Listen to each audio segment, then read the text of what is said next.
नमस्कार दोस्तों, चलिए देखते हैं हर्षवर्धन के बारे में। हर्षवर्धन के लिए जो रचना किया गया था हर्षचरित, इसमें क्या क्या लिखा गया हर्षवर्धन के बारे में। तो इसके पहले के वीडियो में हमने आप लोगों को गुप्त साम्राज्य के बारे में बताया था, यानी समुद्रगुप्त के बारे में, उनके वंशजों के बारे में बताया था, और ये भी बताया था कि महाराजाधिराज की उपाधि उन लोगों ने धारण की। तो अब चलिए देखते हैं हर्षवर्धन के बारे में।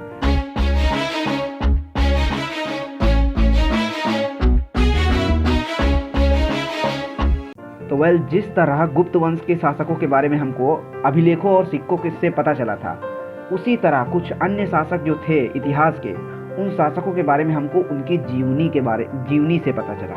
अब भाई जीवनी क्या होता है? तो जीवनी वो चीज़ होता है जो एक इंसान की पूरी जीवन कथा बताता है। इसी तरह एक राजा थे हर्षवर्धन, जिन्होंने करीब आज से 1400 साल पहले भारत पर शासन किया था, जिनके दरबार में एक कवि रहता था जिसका नाम था बाणभट्ट। उन्होंने हर्षवर्धन के नाम पर पूरी हर्षचरित ही लिख दी, यानी कि उनकी जीवनी ही पूरी लिख दी, और संस्कृत भाषा में लिखी। ठीक है, बाणभट्ट ने लिखा था, किसके दरबार में रहते थे? हर्षवर्धन के दरबार में, संस्कृत भाषा में लिखा था, हर्षचरित लिख दिया था।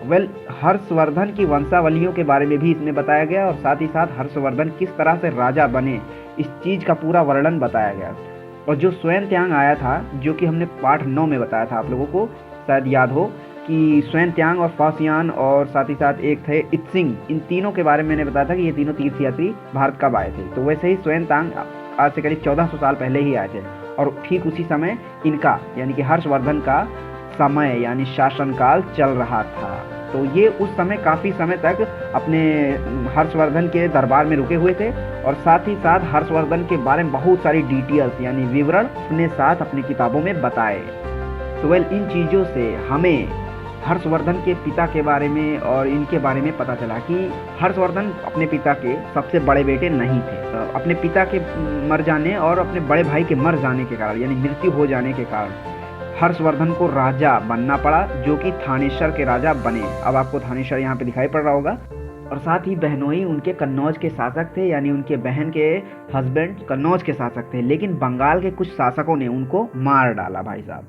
तो हर्षवर्धन ने क्या किया कि कन्नौज को भी अपने अधीन ले लिया और बंगाल पर आक्रमण कर डाला कि भाई काहे मारे तुम हमारे जीजा जी को।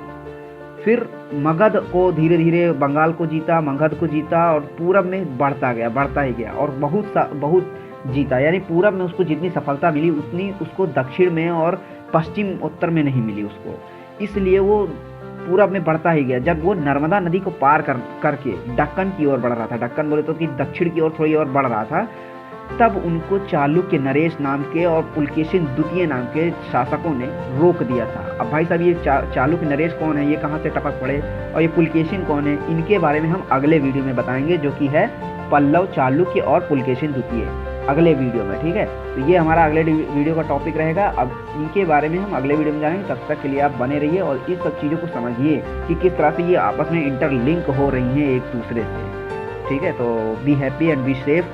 तब तक के लिए जय हिंद, जय भारत। अगले वीडियो में मिलेंगे।